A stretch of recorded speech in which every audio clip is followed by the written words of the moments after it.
We wanted to hold an event for Newham's Black History Month around Reminiscence and a Caribbean contribution to Newham and London in general. A call-out was made, and the videos and voice recordings that follow are a collection of that mixture of stories and experiences from a broad collection of the British Caribbean experience. These recordings and a transcript are to be kept in the Heritage and Local Archives Library in Newham for future generations of Newham residents to recognise the past. It will also be available to view on the Tony Cheeseman Foundation Legacy website. These recordings took place on Friday the 25th of October 2019 at Custom House and Canning Town Community Neighbourhood Centre and Library. My lovely, what is your name? My name is Sylvia Emmons. Sylvia Emmons. And when did you come to this country? 1968, May. May 1968. From? St. Vincent and the Grenadines. Lovely. And how old were you? I was 21. And how did you get here? I came by ship. Do you remember what ship? Ascania. MV Ascania. Awesome. Can you remember the journey, what it was like? The journey was 2 weeks long. It was enjoyable because there were many of my compatriots there. It wasn't a lonely journey. It was like a holiday journey. Yes, I enjoyed it. What were your first impressions of England, London? Where did you come into and what were your first impressions? We landed at Southampton, where a family member met me there. And we took a train journey up to Lancashire, where that family member lived. I went there and settled for a week or two because I had a nursing training place waiting for me in that area. But I was very homesick, very homesick. This was an older member, family member, and I missed my friends and my home, and my little St. Vincent. I really missed it. And I felt if it was possible to walk, no matter how long the journey, I would have walked home. I would not have stayed. But I had no money, I had no means of getting back. I would have gone back. If I could, I would have gone back. I would have walked millions of miles to get back. What did you miss the most? Companionship, my family, mostly. The freedom to go about my area, surrounded by people I love, by people known to me, known to my family. Expectation versus reality, so what you thought it would be like, and then what you actually experienced when you got here. Like, what were your thoughts coming to England, what it was going to be like, and then? Well, while I was growing up in the West Indies, we often heard that England was the mother country, and I thought coming here I'd be embraced by the people, by many people. But it wasn't so at all. We were treated like strangers, like, what are you doing here? That type of thing. Oh, when I started my training, people would say, oh, you've just come here to do the work. You come here to do our work. Look, another one's come to do the work. And we were not made as welcome as I expected. Where did you end up gathering? So you started your 2 weeks up in Lancashire. What was your journey to here in London? Oh, I left Lancashire, then this is a nursing training. Yeah. Left Lancashire to Birmingham, then to Lewisham, and then back to Derbyshire, then back to London again. So why London? What's so special about maybe Newham? About London. London, cosmopolitan London, more buzz, I think, more international. More of my people were living nearer, because High Wycombe is the place where there are more Vincentians. Okay. Although I didn't seek training there, I know they are just nearby, if you like. And High Wycombe. And so I had friends and relatives in London also. Okay. Cool. What was your living arrangements like? My living arrangements, well, I was resident in the hospital, the hospital nurses' hostel. And that was wonderful, because there were many girls from, I wouldn't say all over the world, but international girls from the Caribbean, Africa, the Mediterranean, from the continent, and we mixed. We were strangers there together, and we gelled and mixed well. Not like the host girls, yeah. Yes. And in fact, the first time I ever really gelled with a European was a German girl. And she took me to her bosom. She and her fiancé were in England at the time. And I became a bridesmaid at her wedding eventually, and a godmother to her child. But it is the first time I've been so close, so friendly to a European person. Okay. He shed a different light on their psyche, and told me that they're not all the same. You found common ground. I found a common ground. Yeah. I found a common ground there. I'm still in touch with them, and we've remained friends. Yes, but I am still not close to the host community. To remember the host. Still that barrier. Still that barrier. It still goes on. There's still distancing with members of the host community. I don't know when it will end. I don't know if it will ever end. After all we've given, after all the effort to prove ourselves, you know, it still hasn't ended. Still hasn't ended. It's a cycle. Yes, it is still going on. And I know people are saying, why are we always talking about this Black History Month? What difference will it make? Well, I feel we need to commemorate, to celebrate, to work for the next generation so that they don't have to go through what we've gone through, so that we can make life a bit more comfortable for them. They don't get the sticks we've endured, because we felt like strangers. We were not born here. They were born here, and they're entitled. We have earned it for them. We have earned that entitlement for them. We didn't receive the entitlement, but we have earned it for them.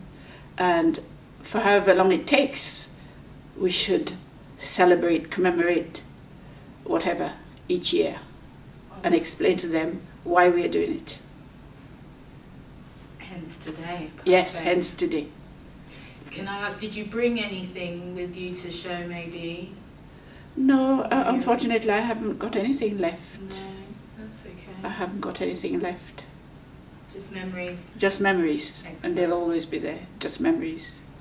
But the one good thing that's come out of my my journey here, my sojourn here, my daughter. Wonderful.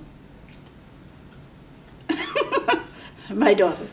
Yes, yes, it was worth it. To compare with my nieces and nephews, they've done equally well in the Caribbean or wherever they've gone to. But I don't know what would have become of me there. But I know what has become of me here. You've made something. I've made something. I made something. I'm proud of something. In spite of the pressures, in spite of the struggles, I've made something.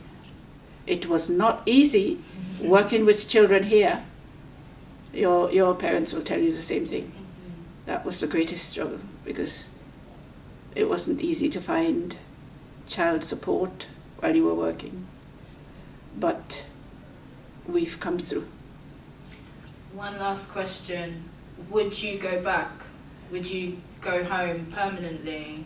It's a big question. I did try. Because there's always the 5-year plan. My dad had the 5-year plan. Oh yes, we had. And when I retired, I did go. Okay. I did. And unfortunately, I didn't settle. And I'm right back here. Back to the place I'm saying it's interesting that hasn't received me. Number one, I think the main reason why I'm back here is because my nearest and dearest are here. I miss them terribly. And in returning there, now it made me pose the question, where is home? Because those residents, those my nationals, my compatriots down there, you are not always welcomed there.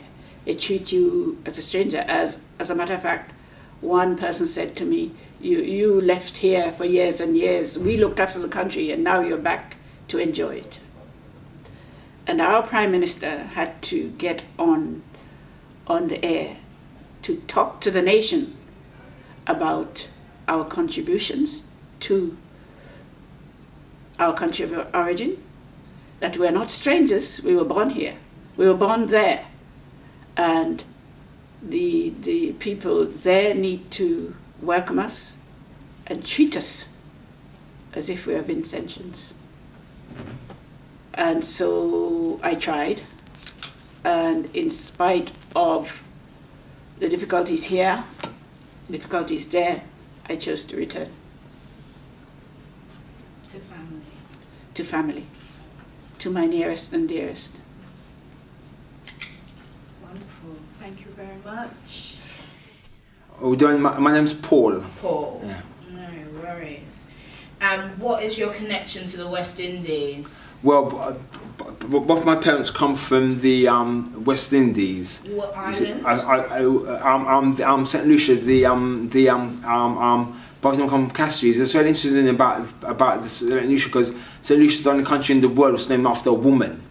Every country in the world is named after maybe a false god or something like that, but St. Lucia is the only country in the world named after a woman. As a woman has taught me everything I know in my life. How to ride a motorbike. I remember once I was in children's home. I'm not talking about colour hair. She had a motorbike. She was riding about 2 miles per hour, and one of my friends said, "You don't have to ride a motorbike because you should be able to go really fast." She said, "No, to ride a motorbike, if you go really slow, you can control it." And that's how I learned to ride a motorbike.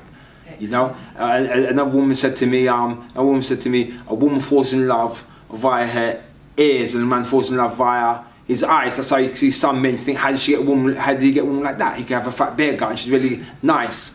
She fell in love via her ears. "I really love you, my darling. I take care of you." And he fell in love via his eyes because she looks really cute. That's what women taught me. So the women taught me a lot of things.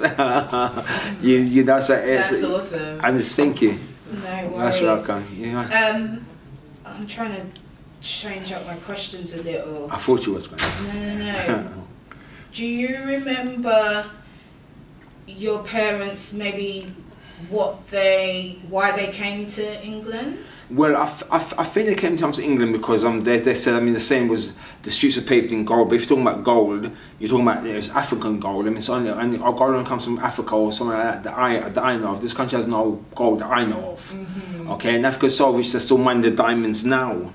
Imagine the delight. Yeah, imagine the delight when they enslaved us for 400 years and they found the diamonds. That's why maybe 5% of the population owns 95% of the world's currency. You see, I'm just correlating. I'm just giving you my take on it. I could be wrong. I'm telling you what I believe in. No, that's fine. Thank you, sister. More time I'm correct, or most or every time I'm correct. I'm not trying to big up myself. I'm just trying to correlate two and two together. My father, I remember my father didn't have an outside. He had an outside toilet or not toilet at all. When I'm talking when I was really young. I'm not talking about now. Yeah, and they passed away now. You know, when I was a little child, we went to go visit him because there was this trade and stuff, and he had an outside toilet or something. You know, they said no blacks, no dogs, no Irish. Guess what mix I am? Don't say dog. Black and Irish? Yes. Well done. St. Lucian and Irish. Took my guy, I saw everybody and everything, and I think St. Lucian is really beautiful because it's a shame because my parents didn't really teach me the language. I'm not sure why not, but I speak a little bit of it because I pick up from my relatives and stuff. And I want to learn it as well. Seeing how St. Lucia, I was so unique. We're all unique, but I'm making the situation about St. Lucia. St. Lucia turned because the English and French fought 14 times over our tropical land, our beautiful paradise, 14 times 1-4, and we talk patois, we talk broken French, so we talk the French's language, and we manipulated it. We said, okay, tout le monde, tout bagaille, so everybody and everything, as I said. So we talk a language that we heard and manipulated, like Jamaicans. Like in Jamaica, Jamaicans talk so quickly you wouldn't understand talking English. But when a black man talks quickly, they say you got pressurized speech. You're talking really quickly, they call it pressurized. They're trying to force the speech. When they talk quickly, they say you're intelligent because you're talking 100 words per minute. It's interesting. I'm not talking about colour, yes. Like I'm not talking about colour. It's interesting how if you're one particular colour or one particular dress, like in the suit and tie and whatever, and you're another particular colour, it's this for this and this for that. One rule for the goose, one rule for the gander.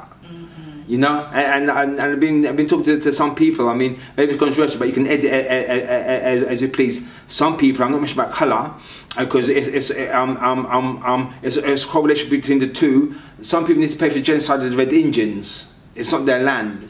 Some people need to pay genocide for the Aborigines. It's not their land. And attempted genocide of the Africans for 400 years. You know, I'm just saying to get my point, human rights. Don't be a particular colour or a certain suit or tie or whatever, to be standing up for human rights, to understand what's right and what's wrong. You know, in the Bible it says, in the Bible it says, if you know what's happening and you let it happen, then you're just as guilty. I mean, in this country alone, tell me if I'm giving you too much information overload, and I'll stop.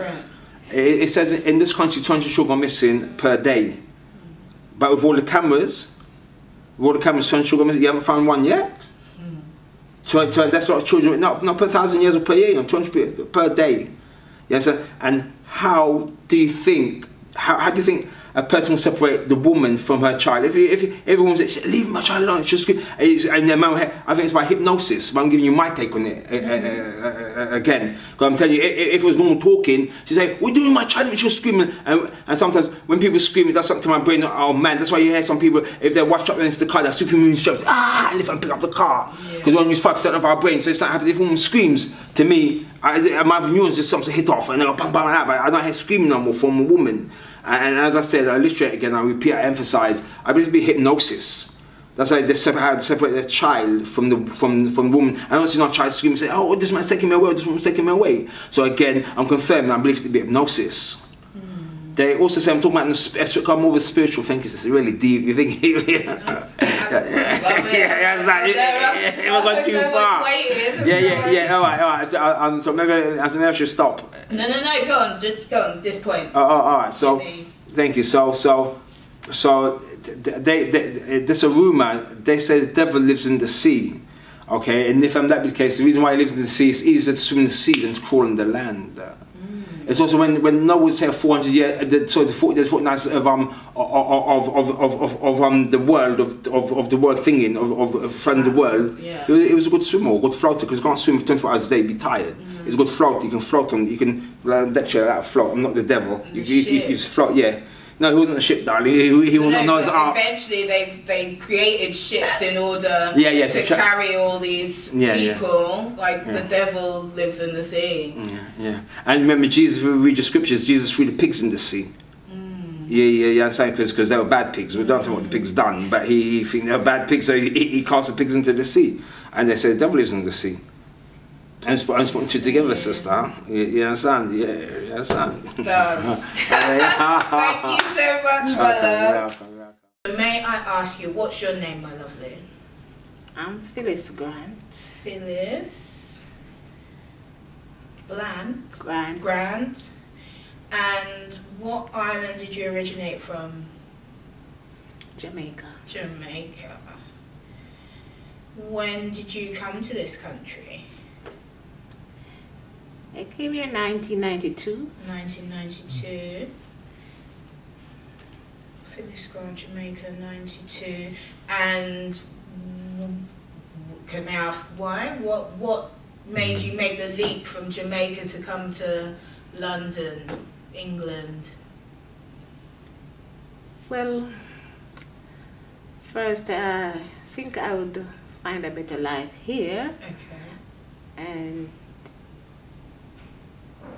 it was also my grand-uncle who he wasn't well and he wanted me to come over, so he's the one who took me over here. No worries. And you stayed from 92 onwards? Yes, I stayed. I did only come for 6 months. Uh-huh.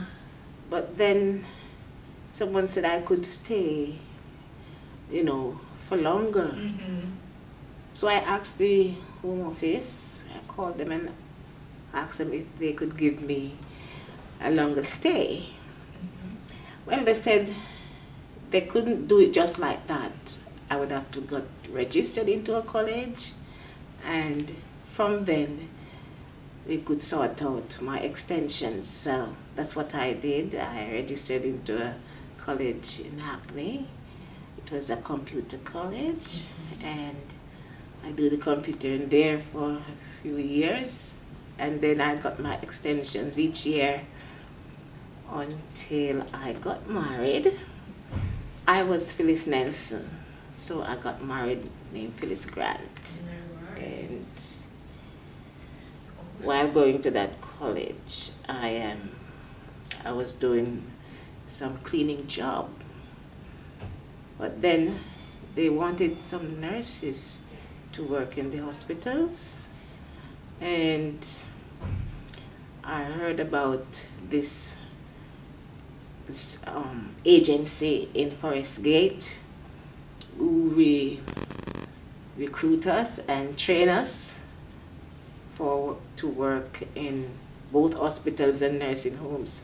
So which I did while going to college, while doing the cleaning job and doing the training, and I get to work in Newham General Hospital after all those training and thing. And it was really good going.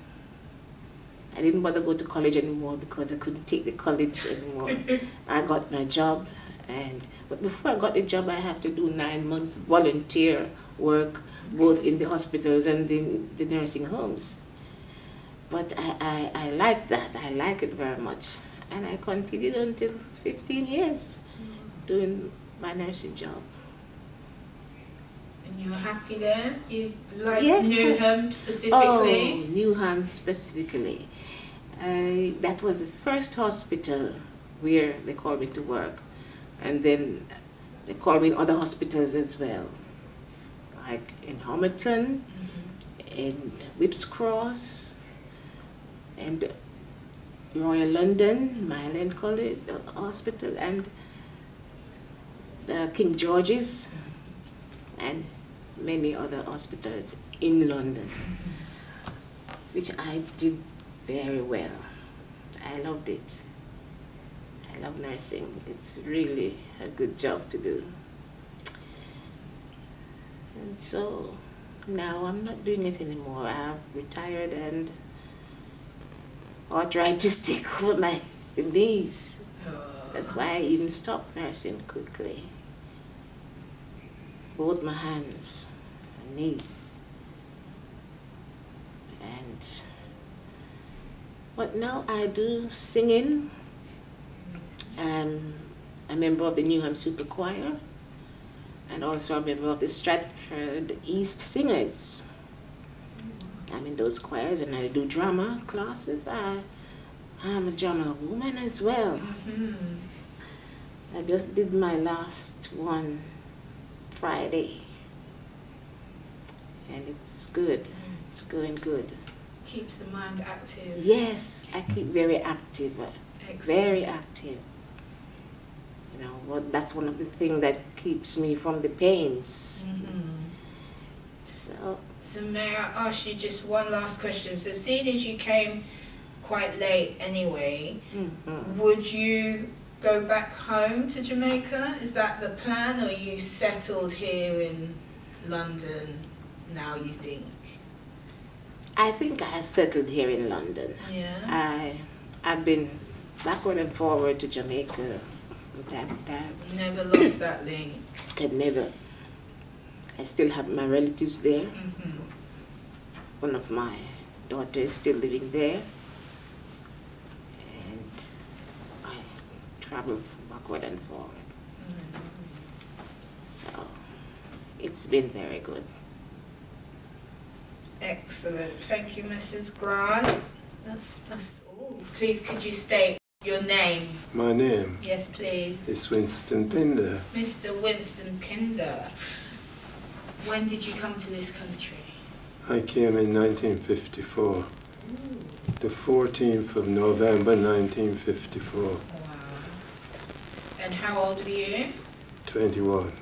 It went to Grenada, it went to Trinidad, Grenada, Antigua, and then it came from Antigua To Barbados? to England? to England. Where? Where did it dock? Do you remember? It went to Plymouth.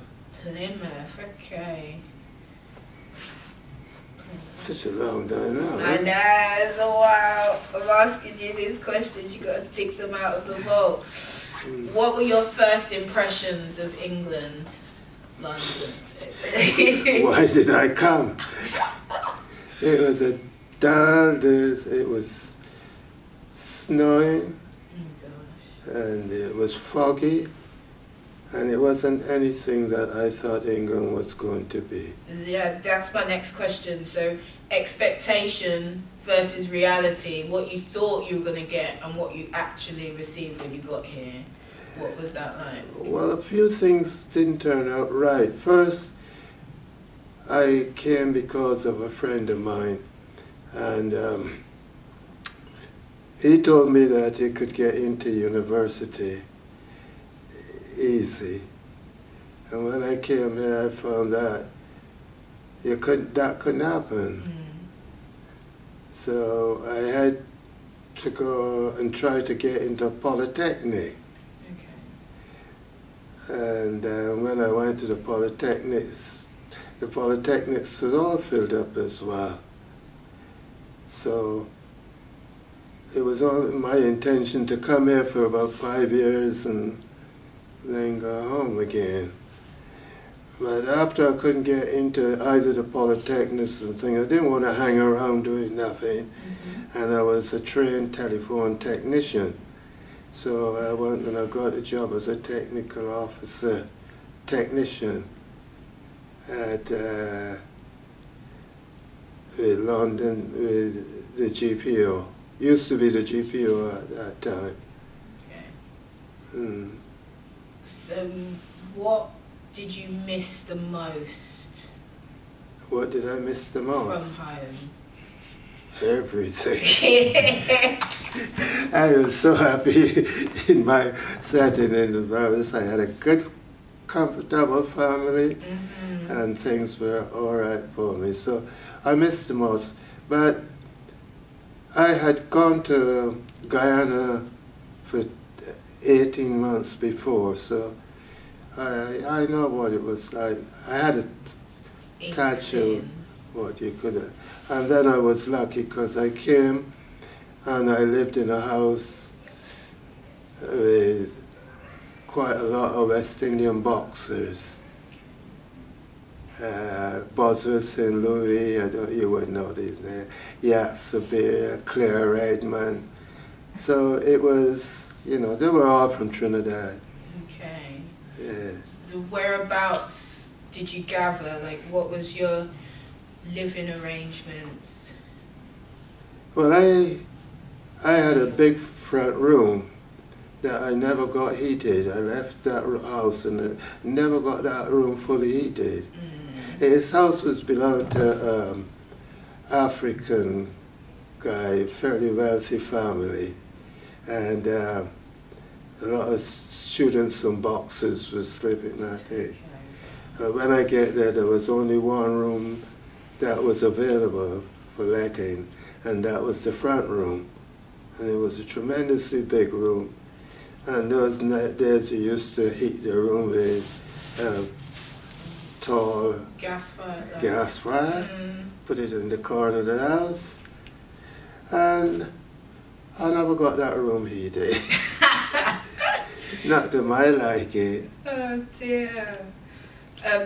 What kind of, well, you touched on what you experienced, but did you have to take a lot of different jobs when you were first setting up, or you went straight in at the GPO? I went straight in GPO, and I spent 16 years there. Oh wow. Then I left and I went up to Ruskins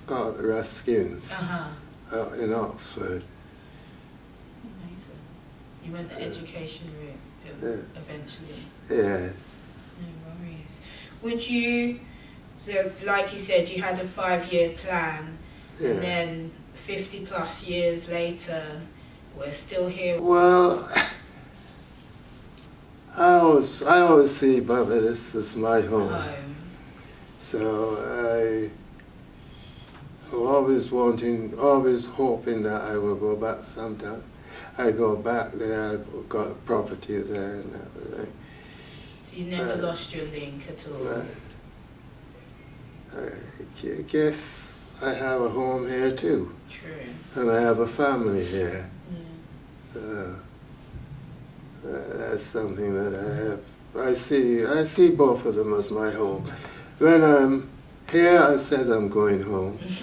And when I'm in Barbados, I said I'm going back home. So I have 2 homes. No worries. Thank you very much. That's it. Okay, my lovely. May I ask your name? My name is Patricia Regis. Patricia Regis. And is there a particular island in the Caribbean that you have an affinity to? Antigua. I was born there. Amazing. How old were you when you came here? About 4. Was that, yeah. So you don't remember a lot? Or? Just a few. Not a lot. But not a lot. So what was it, where did you move to? So where in London were you about? We lived on Westbourne Park Road, so we came in, all I remember, it was a November time, November. It was cold, lots of smog, and chimneys. Now I know every house had a chimney, and there was smoke coming out, and I thought we were going to live in a baker house, because all I know in Caribbean, well in Antigua, the only place that had a chimney was where they baked the bread, you know, and so I thought we were going to live in a baker house. So that was my first experience of England. Amazing. What was your, that was the next question, what was your first impressions? You were living in a baker house. What did you miss the most? I can't remember. Really. Do you know, if you're talking to my sister, she'd be able to give you chapter and verse.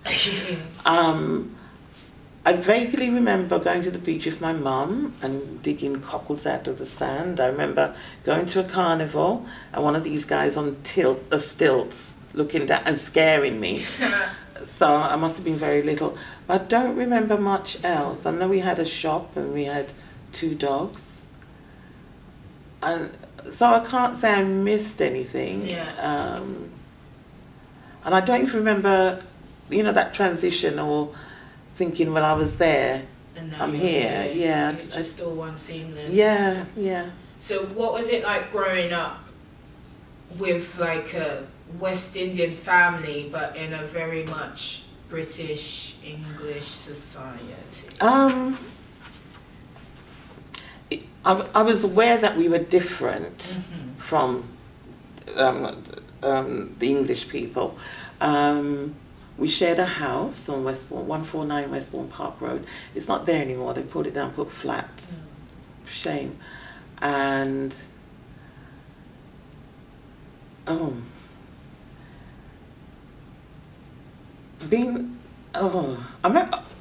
remember things like going to church on a Sunday, because my sister and I were in the choir. I couldn't sing, I don't know why I was in the choir. And we were different. We were always dressed particularly well. I thought we dressed well, especially to go to church. You didn't just rock up in your, you know, what you wore yesterday or anything. And our hair was pressed the night before, and you put your little curls in and so on. And you had a little bag for money and so on. You didn't ask me that, did you? You asked me, what did I read? No, this is perfect, because in my head anyway, I'd very much find it's very stereotypical, but a West Indian way, in that West Indian mothers, particularly mine and my grandmother, were very much of that you need to be perfect in order to go out there and represent your family. Totally. So everything was perfect. Totally. Your socks were always pulled up, your hair was always neat, you never had no holes in your clothes, because then that was something that they could pick on you for. And you couldn't have anything. You had to be just so. And my mother wouldn't. Listen, I was actually seen eating an apple on the street, and my mother was told. And then when I got home, you know, I've got a box around the head, and I tell you not to eat on the street, you know, that sort of thing. And don't mention eating fish and chips on the street. God, no. That was pure slackness, you know. So, or if you were going to do it, you make sure you're behind some alleyways and no one can see you. And what I found living around there, around the Portobello Road, oh my gosh, I'm so lucky I had that experience, because there was a West Indian community there, okay? And I remember going shopping down Portobello Road with my mum, and my sister and I used to take turns. I used to hate it because it took forever. Because every second person, Mummy would stop and have a chat and so on. And I used to dread anyone pushing her, because she'd have to argue with them, you know, or treading on her toe accidentally. It was that sort of place. It was a vibrant time. I loved it. I can remember my youth in those days, in those early days. But the West Indian community was amazing. And of course saw the early days of carnival, which is so different now. And my mother wouldn't allow us to go out, and my mum and dad actually wouldn't allow us to go out. We were too young anyway, so we could stand on the balcony. Can you imagine if we had that now? Wow. You know, do you know what I mean? Stand on the balcony and watch the processions. There were steel bands, and all the women were dressed in their country's colours and so on. It was just lovely, and it was just a place, you just felt, it was a very artistic place, I remember. I found a very creative place, as well as when I was growing up in the late 60s as well. The hippies were there, and my mother was always asked, you know, arguing. Mummy loved argument, but it's only because you just thought, you know, if you're going to flick your hair, don't flick it on me. Do you know what I mean? Because, you know, she's one of those people. Yeah, I just loved it. I loved the place. We had to go to church every Sunday, probably twice a day on a Sunday, because we were in the choir, you know, and stuff like that. And I love going for choir practice, because we'd often sneak out afterwards, not go straight home like we were supposed to. Go over the bomb site and play in some dangerous places, if my parents knew, you know. But it was fun growing up. I think I had a charmed existence, actually. I didn't experience racism, you know, somebody picking or calling you names. In your face. No, it was nothing like that at all. I think my parents had more that, especially my dad, and trying to get work as a I was going to say, skilled. what was his job? Daddy was classed as, when he came to England first, he was a mason, which meant he could build houses and so on and so on. And of course, when he went for a job, they were shifting him off to building sites and stuff like that, to carry bricks, and that's not him, he couldn't do that. So he ended up doing some working in factories down at, I forgot the place. It will come to me, I've forgotten the place. So he's doing those sort of unskilled work, if you like, yeah? And my mum worked at the school, she did some cleaning, and so on. So they made it wasn't easy financially. But they made it work. We had a great time. My sister and my brother. 3 of them. Yeah, there's 3 of us. Yes. What can I ask, just to bring it round now? What's your link to Newham? Do you work with? Well, yes and yes. So I've lived here for over 40 years now. I've got three children. Moved here and I had 3 young boys, because it was cheaper to buy East. than west. It was just ridiculous.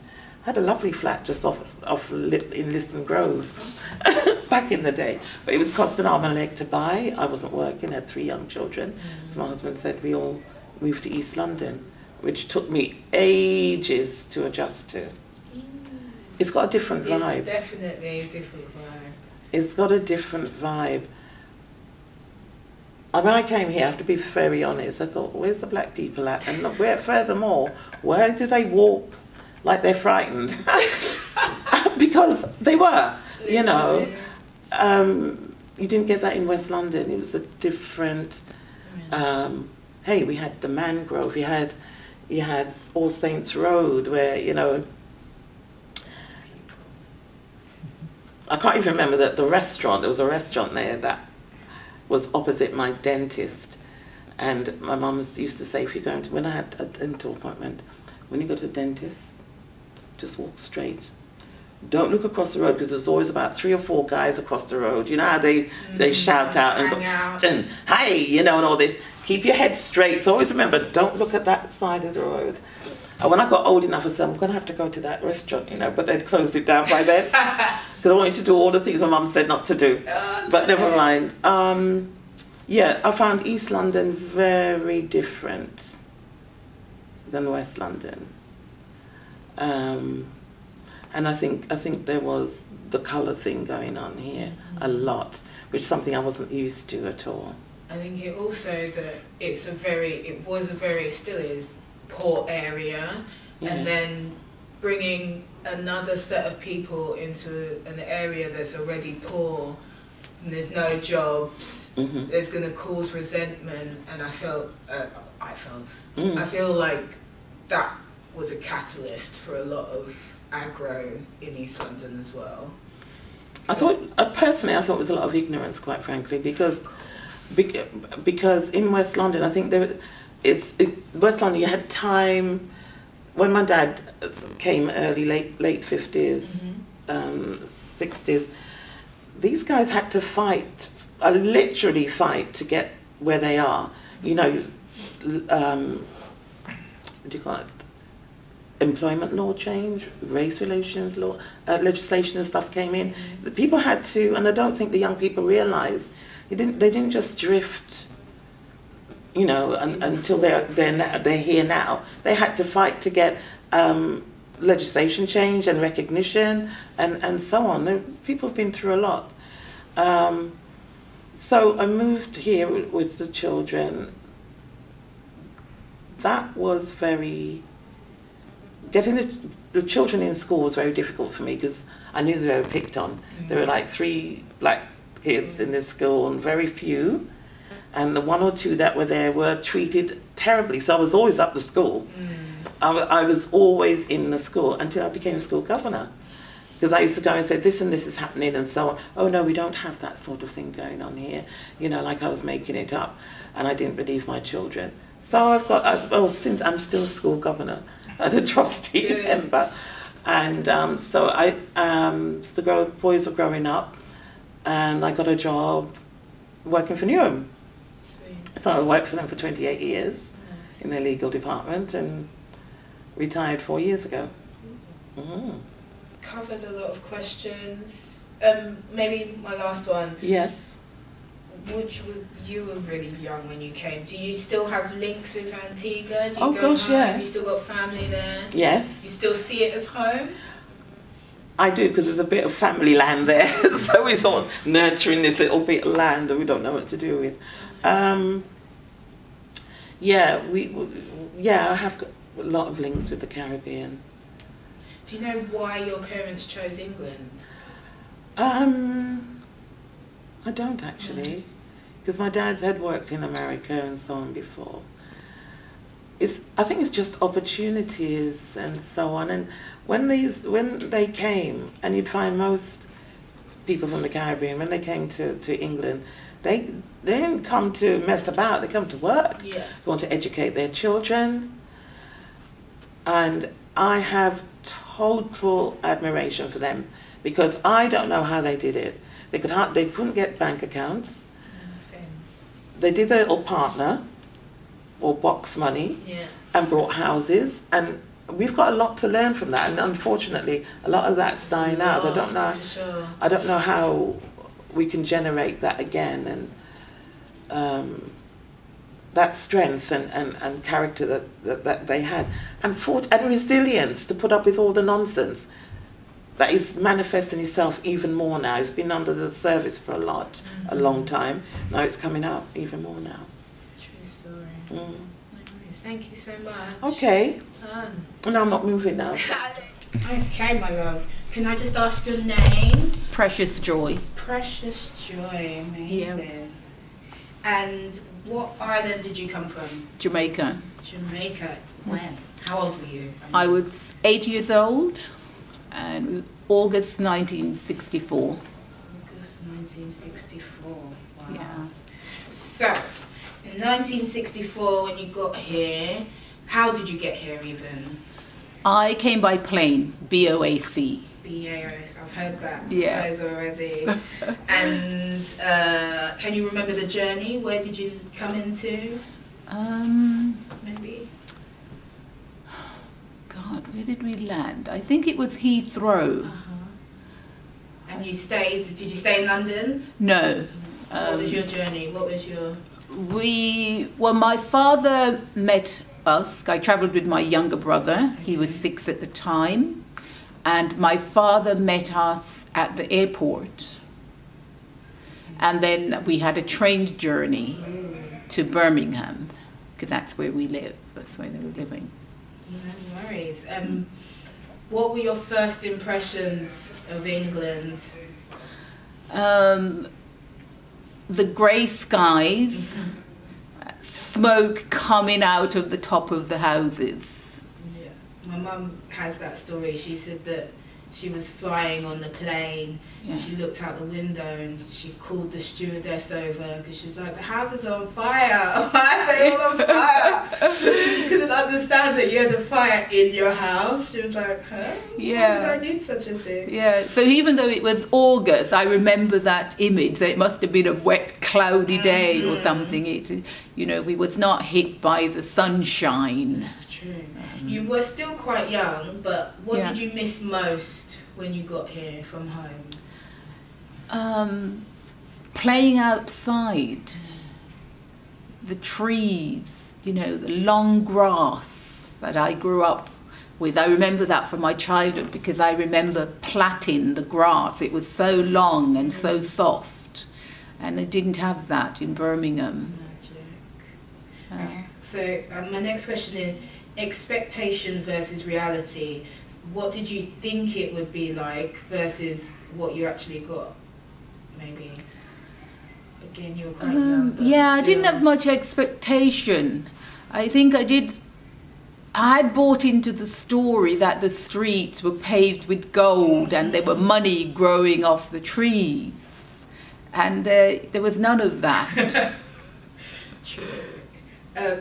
What do you remember what your living arrangements were like and maybe that first settlement when you got here? Was it all one room kind of situation or? And my father and mother, we had a house, they'd bought a house. So we, the children, 5 of us, had one room. We had the attic part of the house, but it was a very big room with a couple of beds in it. That's where we were, the children. Then my mother and father had another room on the 2nd floor, and a couple of rooms on the 1st floor. They were rented out to people. So you were self-sufficient in that time as well. for a black family to own their house Yes. is quite a rarity, I would think. Yes, it was. But, you know, my family, I think they were very fortunate or very shrewd in some way how they managed, because my uncle who was here, he had his own house. And we had another couple of uncles and aunties. They all had their own houses when we came in 1964. I think a couple of the brothers, they came in the late 50s. And somehow they've managed to, they did the partner. Yes. You know, and from that they got their money and they saw the importance and they bought their own homes. So that's the first time we've heard partner today. Okay. Could you just explain a little what that means? I know what it means, but for people listening. Okay, from what I understand is when, you know, people came here, they were not, well, the bank weren't keen to lend them money. There were no organization. So they got together and each week they would put in a sum of money. One person was like the banker. So they would put in a sum of money, and I can't remember if it's weekly or monthly, one person got that draw, whatever was in the pot. And most people, that's how they raise a deposit to then go and buy a house. Perfect. No, that's awesome. One last question.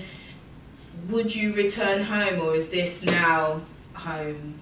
What do you split it? Do you still? How do you feel? Yeah, I feel the Caribbean, somewhere in the Caribbean or Africa, would be my preferred destination. But it's been challenging to find a place where I can where I could settle. Now, I've been to Jamaica several times, but what I find there is, I think because I left there so young, I haven't got that strong connection with the people or the island, because most of my family left. So, you know, I haven't had a close, continuous relationship.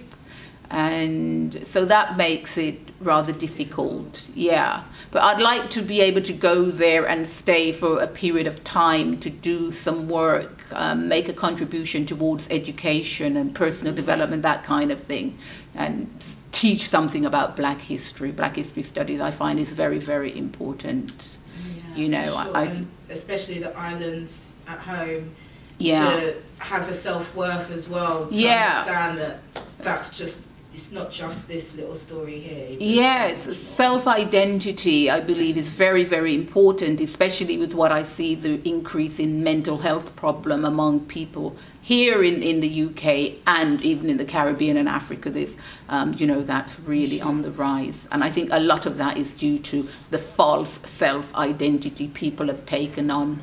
So it's time we need to see our eyes through our own culture or our own heritage. Yeah. Wonderful, Precious. Thank you so much. Thank you. Hi, my name is Harry Kumbach, and I'm a member of the Tony Cheeseman Foundation. Today is one of our Black History Month events, and it's also our 8th annual lecture. And we have our guest speaker, Cecil Gatsmore, and we're going to ask him a few questions. I want to remind him that he was once in Newham in 1984 at the anti-racist set of lectures that the Newham Black Performing Arts Workshop had put on, where its worker was Tony Cheeseman, someone who you would remember. I remember Tony very well, yes. Yeah. Well, we have a foundation now since he's passed, so we're delighted to have a few words, hear a few words from you regarding some, basically, when did you come to this country? Well, I came to the UK in 1961 to join my family, who I was the last of them. It took from 1951 when my father came, and that 10 years to me being the last of the 5 of us to arrive. Yeah. Okay. And how old were you? I was 17, in the region of 17. Okay. And can you remember anything about the journey? The journey? Well, it was uneventful. Actually, it was by plane, believe it or not, 61. So you're not part of the plane rush? Probably BOAC, so it wasn't particularly memorable. I mean, I remember arriving in London and seeing the skyscrapers, the you know, blocks of flats as I got out of a car or train in Kilburn, having arrived at London Airport, Heathrow, and thinking that these were remarkable matchboxes on their sides. that was my impression of London and these tall buildings, none of which I'd ever seen in Jamaica. Okay. What did you miss most?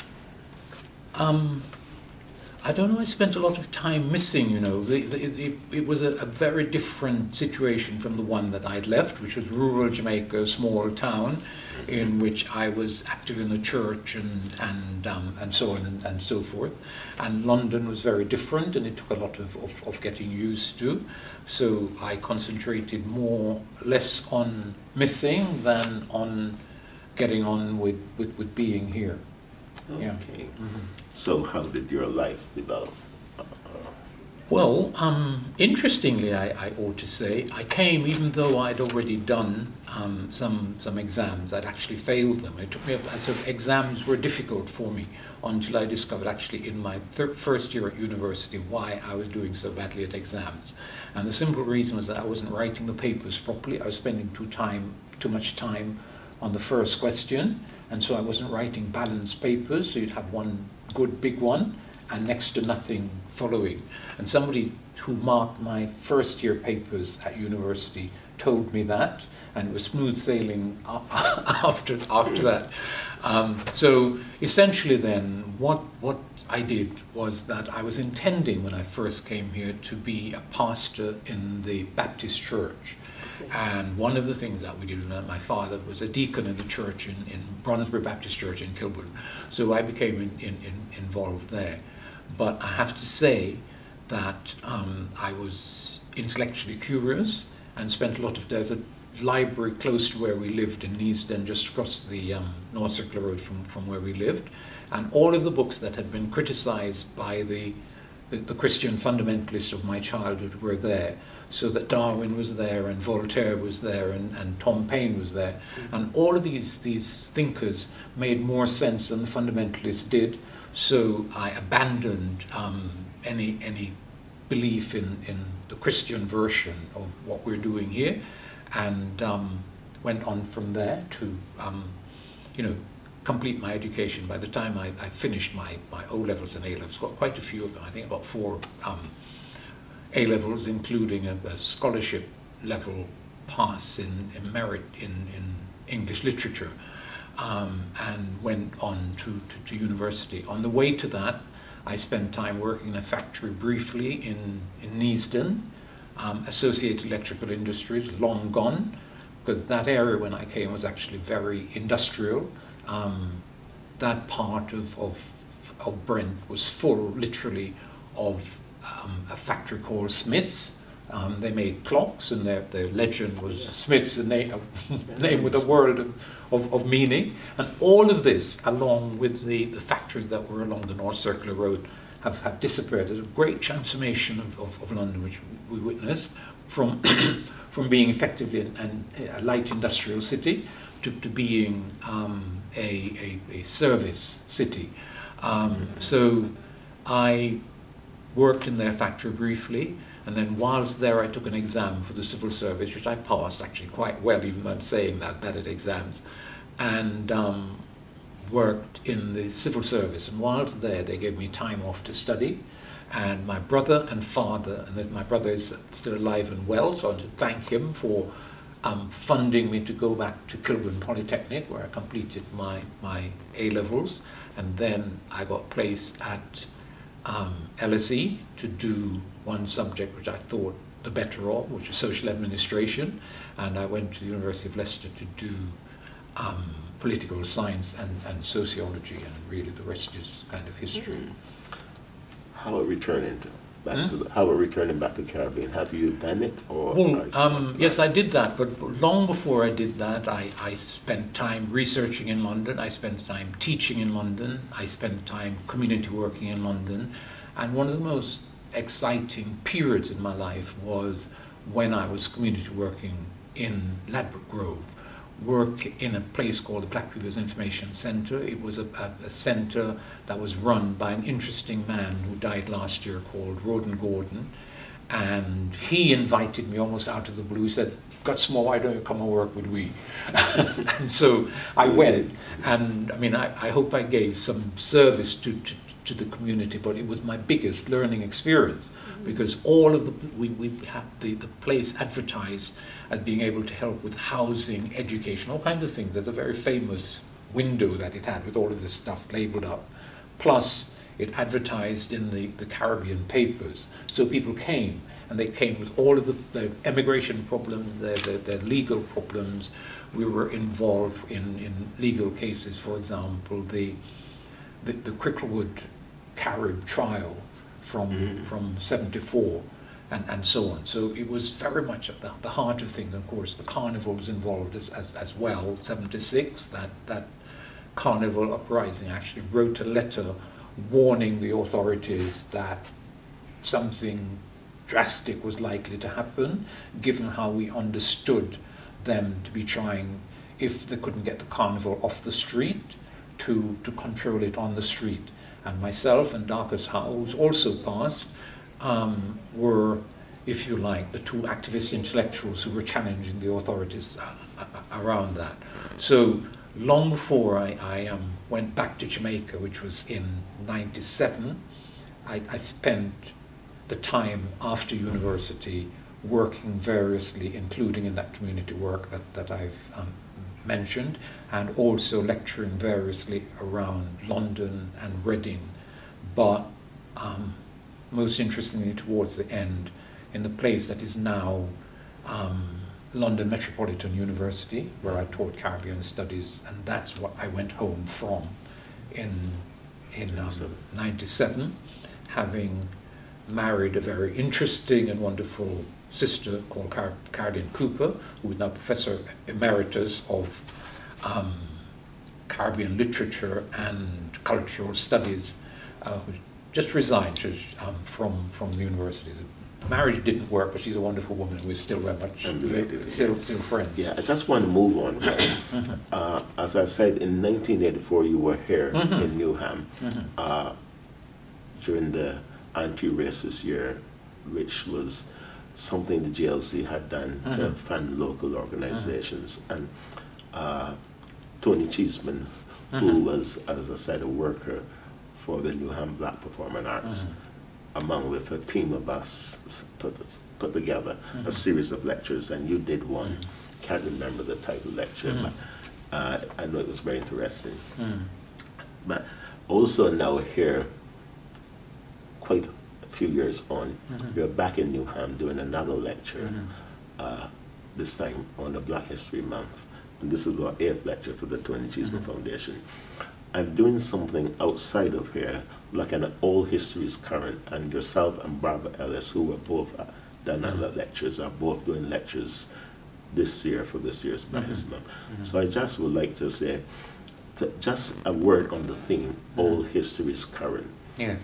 Well, it's an interesting theme because we do live in the present, but out of the problems of the past, and looking forward to transforming the present into a better, even revolutionary future.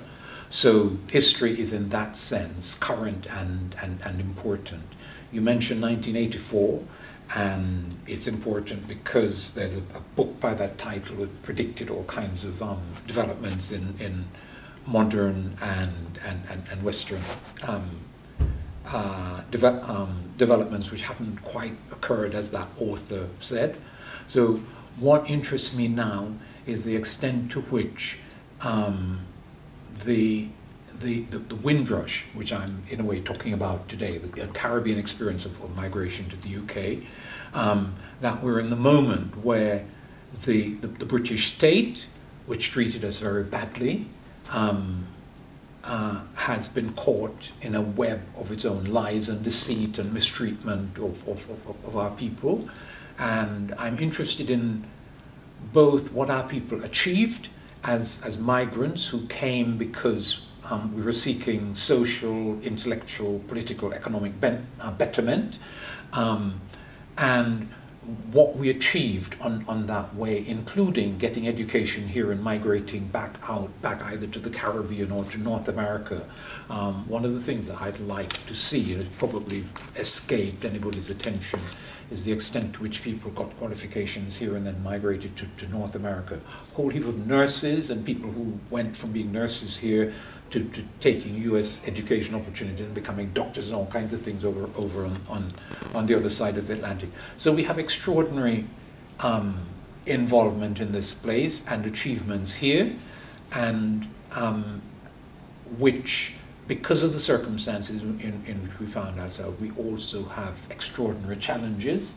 And one of the things that interests and worries me is the extent to which, in that Windrush moment, when the state was in fact on its knees and apologizing, we just failed to organize as a community to make the demands that we should have done and perhaps could still organize to do, which would embrace not just us coming up with the level of compensation that the people who were victims individually were entitled to.